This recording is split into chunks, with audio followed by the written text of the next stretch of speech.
بسم اللہ الرحمن الرحیم۔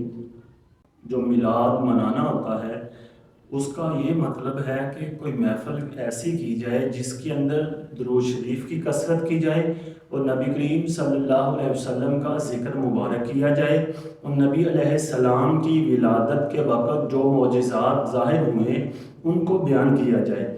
میلاد صرف یہی ہے، اس کے علاوہ میلاد نہیں ہے۔ کچھ لوگوں کو یہ بات پریشان کرتی ہے کہ جناب ایسا کرنا، میلاد منانا درست ہے یا نہیں، اور صحابہ نے منایا یا نہیں۔ نسائی شریف کے اندر حدیث پاک ہے کہ حضرت امیر معاویہ رضی اللہ تعالیٰ عنہ آپ فرماتے ہیں کہ ہم مسجد میں تشریف فرما تھے، نبی علیہ السلام کا ذکر مبارک کر رہے تھے۔ نبی کریم صلی اللہ علیہ وسلم اپنے حجرہ مبارک سے نکل کر مسجد نبوی میں تشریف لائے اور نبی کریم صلی اللہ علیہ وسلم نے آ کر فرمایا ما اجلسکم، تمہیں کس چیز نے بٹھایا ہے؟ یعنی تم یہاں حلقہ بنا کر بیٹھے ہو، تمام دوست احباب اکٹھے بیٹھے ہو، کیا کر رہے ہو؟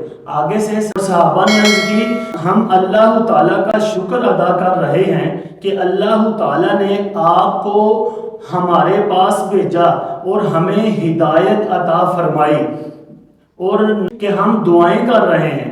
نبی کریم صلی اللہ علیہ وسلم نے فرمایا کہ کیا تم اسی لیے بیٹھے ہو؟ کیا تم اس پہ قسم دے سکتے ہو؟